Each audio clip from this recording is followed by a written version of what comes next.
The sun hung low over Sagebrush Valley, a molten orb bleeding crimson and gold across the endless plains. The air was thick with the scent of dry grass and sage, carried on a breeze that whispered secrets older than the gnarled cottonwoods lining the creek. Clara Mayfield stood at the edge of her small homestead, her hands planted on her hips, her eyes narrowed against the glare. At 32, she was a woman carved from the land, self-calloused hands, sun-freckled skin, and a braid of chestnut hair that swung like a pendulum down her back. Her faded blue dress fluttered against her knees, the hem frayed from years of toil. She surveyed her garden, a patchwork of tomatoes, beans, and squash, thriving despite the valley's stubborn soil. This was her world, hard-won and solitary, and she liked it that way. The townsfolk in Sagebrush called her the spinster who'd never been kissed, a title whispered behind hands at the general store. Clara didn't care for their pity or their gossip. She'd never found a man worth the breath it took to say his name, and her lips had never known a lover's touch. That suited her just fine. The evening was quiet, save for the distant call of a meadowlark and the soft gurgle of the creek that bordered her land. Clara bent to pluck a ripe tomato, its skin warm from the day's heat, when a faint rhythm broke the stillness, a steady clop of hooves on the hard path trail. She straightened, brushing her hands on her apron, and squinted toward the horizon. A rider approached, his silhouette sharp against the dying light. A horse, chestnut and sleek, moved with a lazy grace, its rider slouched easily in the saddle. Clara's first instinct was to retreat to her cabin, to avoid whatever trouble a stranger might bring, but curiosity routed her to the spot. Strangers didn't come to Sagebrush often, and when they did, they rarely lingered. The rider drew closer, and Clara could make out details: a weathered Stetson, a denim shirt rolled to the elbows, and a face shadowed by the hat's brim. He reined in his horse by the creek, dismounting with a fluidity that spoke of long days in the saddle. The man tipped his hat back, revealing eyes the color of sagebrush after rain, green, with a spark of mischief and a jaw dusted with stubble. He was no older than her, maybe younger, but his face carried the lines of a life lived under open skies. He knelt by the creek, cupping water to his horse's muzzle, and Clara watched, her arms crossed, her heart giving a curious thud. "Evening, ma'am," he called, his voice warm and rough, like whiskey poured over a campfire. He stood, wiping his hands on his jeans, and flashed a grin that was equal parts charm and trouble. "You Clara Mayfield, heard you grow the best tomatoes this side of the Rockies." Clara's brow arched, her guard up like a gate slammed shut. Was he mocking her? Men in Sagebrush didn't talk about tomatoes unless they were buying, and even then, it was with a grunt and a coin. "I do all right," she said, her tone clipped. "You need something, stranger?" The Mana Eli,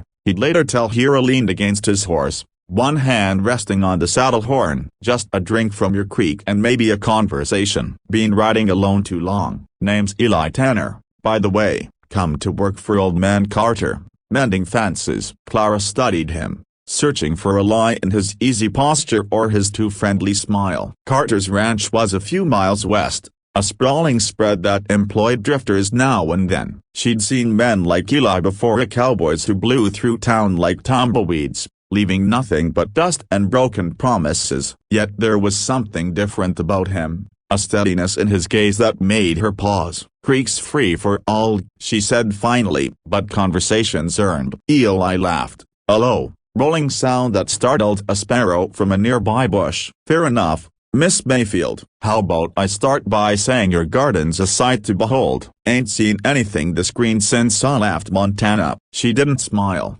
but her shoulders eased a fraction. "Flattery don't water crops, Mr. Tanner. You want to talk? Sit." She gestured to a flat rock by the creek, and to her surprise, he obliged, tethering his horse to a cottonwood and settling onto the rock with the creak of leather boots. Clara hesitated, then sat a safe distance away, her hands folded in her lap. The air was cooling now, the heat of the day giving way to the crisp bite of evening. She waited for him to speak, to reveal whatever game he was playing, but Eli just looked out at the creek, his expression soft, almost wistful. "You ever miss the noise of a city?"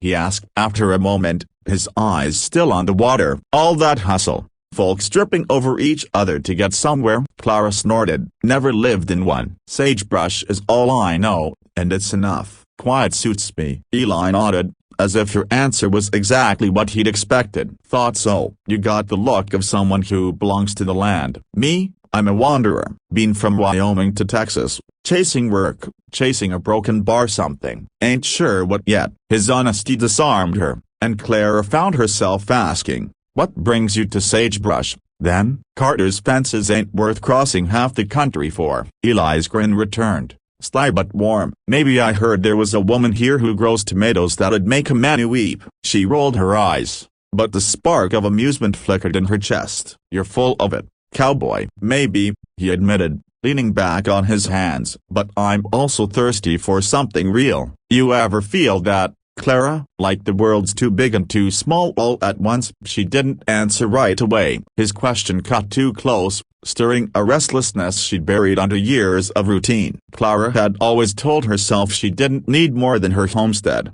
her books, her garden. But there were nights when the stars felt too far away, when the silence of her cabin pressed against her like a weight. She pushed the thought aside, unwilling to share it with a man she'd just met. You talk like a poet, she said instead, her tone dry. Thought you were a cowboy. Little of both, maybe, Eli said, unfazed. You read much? Saw a stack of books through your window. Her gaze sharpened. He'd been looking at her cabin, but his expression was guileless, and she relaxed slightly. Yeah, I read Dickens, Bronte, some Whitman. Keeps me company. Eli's eyes lit up. Whitman, huh?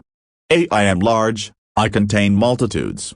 That's the one, right? Clara blinked, surprised. You read him? Some. Found a tattered copy in a bunkhouse once. Kept it till it fell apart. He paused, then added, reckon you contain multitudes too, Clara Mayfield. The compliment landed softly, like a pebble in still water, and Clara felt ripples she didn't know how to name. She stood abruptly, brushing her hands on her dress. Sun's down. You should get on to Carter's. Eli arose, tipping his hat. Yes, ma'am. Mind if I come by again? Could use some of those tomatoes. She hesitated, then nodded. Bring coin, and we'll talk. He chuckled, swinging into the saddle with an ease that made her heart stutter. Deal. Night, Clara. As his horse's hooves faded into the dusk, Clara stood by the creek, her fingers brushing her lips, though she didn't know why. The air felt different, charged with something she couldn't name. She turned back to her cabin, the glow of her lantern a small beacon in the vast night, and wondered what she'd just let into her world. Days bled into weeks, and Eli Tanner became a fixture in Sagebrush Valley. He worked Carter's ranch by day, mending fences and herding cattle, but evenings found him at Clara's homestead, drawn like a moth to her lantern's light. He'd bring small offerings, a sack of flour, a tin of coffee, once a wildflower he'd plucked from the trail, and Clara, wary at first, began to look forward to his visits. He was different from the men she'd known, men who saw her as a curiosity or a challenge. Eli didn't push, didn't pry, but his presence was a steady warmth, like the sun on her garden. Their conversations grew longer, stretching across the porch as the stars wheeled overhead. Eli told her of the places he'd been in, canyons carved by ancient rivers, saloons where men bet their lives on a card, plains so wide they swallowed a man's thoughts. Clara listened, her guarded heart softening with each story. She shared pieces of herself too, haltingly at first, her father's death when she was 16, her mother's slow fate after, the way she'd built her life from the ashes of their dreams. Eli listened, his eyes never leaving her face, and Clara felt seen in a way she hadn't known she craved. The townsfolk noticed, of course. Sagebrush was small, and gossip was its lifeblood. At the general store, women whispered behind their hands, their eyes darting to Clara as she bartered for salt and thread. That cowboy's sweet on her, they'd say, or poor Clara, she'll be heartbroken when he rides off. Clara ignored them, but their words planted seeds of doubt. Eli was a drifter, a man with no roots. What did he want with a woman like her, tethered to her land, her life as fixed as the mountains? One afternoon, as autumn's chill crept into the valley, Eli arrived with a basket of apples from Carter's orchard. Clara was in her garden, kneeling among the tomato vines, her fingers stained red from the harvest. She looked up as he approached,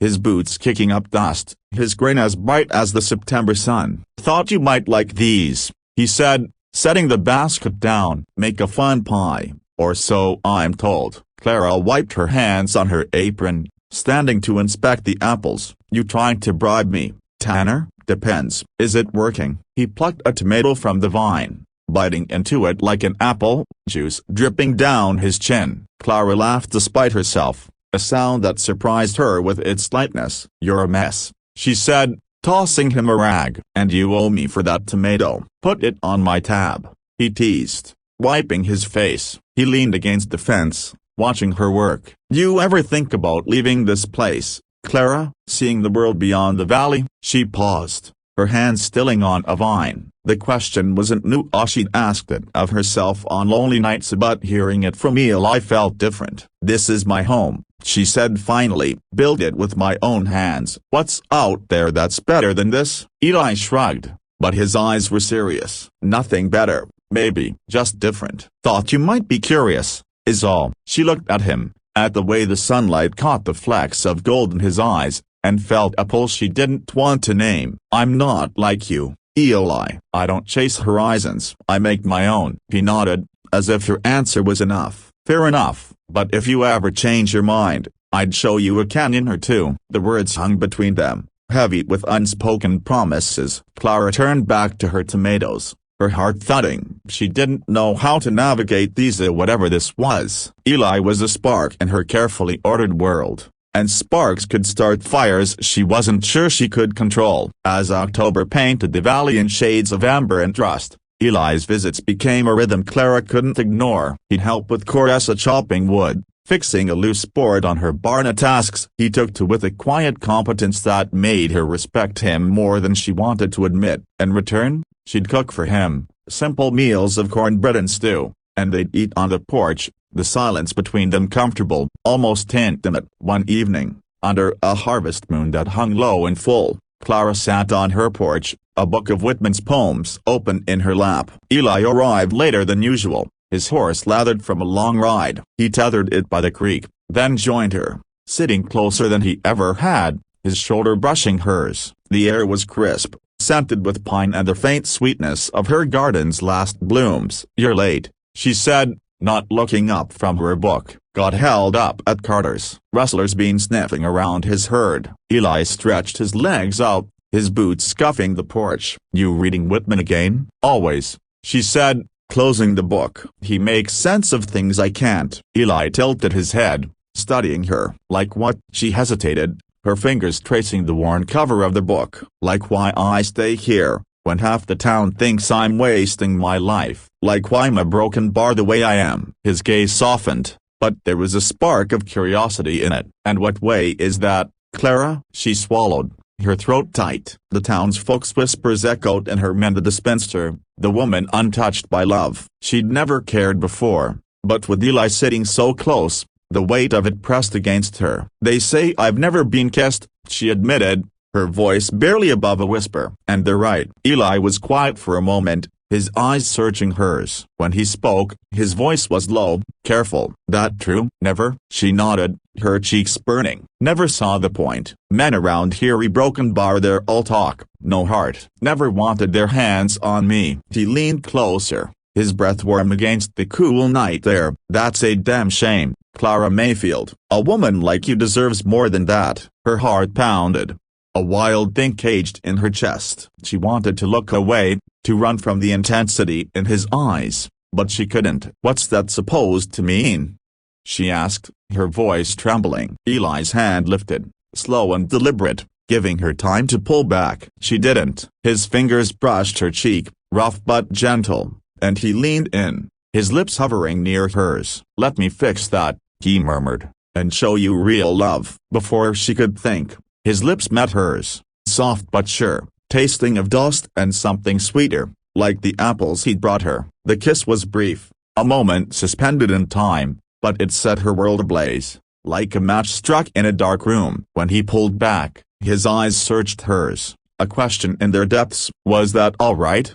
He asked, his voice rough with something she couldn't name. Clara touched her lips, her fingers trembling. A smile broke through her shock, small but real. More than all right. Eli grinned, but there was no triumph in it, only warmth. Good. 'Cause I'd like to do it again, if you'll let me. She laughed, a sound that felt foreign and free. We'll see, Cowboy. They sat in silence after that, the moon casting shadows across the porch. Clara's heart was a storm, but for the first time, she didn't fear it. Eli stayed until the night grew cold, then tipped his hat and rode off, promising to return. As his silhouette vanished into the darkness, Clara leaned against the porch rail, her fingers still brushing her lips. The woman who'd never been kissed was gone, replaced by someone new, someone who might just be ready to learn what love could mean. The weeks that followed were a dance of small moments. Eli's visits grew more frequent, his presence a steady thread in the fabric of Clara's days. He'd bring stories, laughter, and a warmth that seeped into the corners of her heart she'd long kept locked. The townsfolk's whispers shifted, their pity replaced by speculation about a wedding come spring. Clara heard them but paid them no mind. She was too busy learning Eli, his quiet strength, his restless spirit, the way he looked at her like she was the only thing in the valley worth seeing. Yet doubt lingered, a shadow at the edge of her joy. Eli was a wanderer, a man with no ties. What happened when the fences were mended, when the trail called him away? Clara had built her life on permanence, on roots sunk deep into the earth. Could she love a man who might not stay? One crisp November morning, as frost dusted the valley, Eli arrived with a gift, a small, leather-bound journal, its pages blank. "For your thoughts," he said, handing it to her. "Figure a woman who loves Whitman's got plenty to say." Clara took it, her fingers tracing the smooth leather. "You trying to make me a poet now?" "Nah," he said, his grin soft. "Just want you to know you're more than this valley, Clara. You're a world all your own." His words stayed with her long after he left, echoing in the quiet of her cabin. She opened the journal, her pen hovering over the first page, but no words came, not yet. Instead, she tucked it beside her books, a promise to herself to find them someday. As winter loomed, Clara felt the weight of a choice she hadn't named. Eli was no longer just a visitor, a spark in her routine. He was a possibility, a door to a life she'd never imagined. And though she didn't know where it would lead, she knew one thing: the woman who'd never been kissed was learning to love, one quiet moment at a time.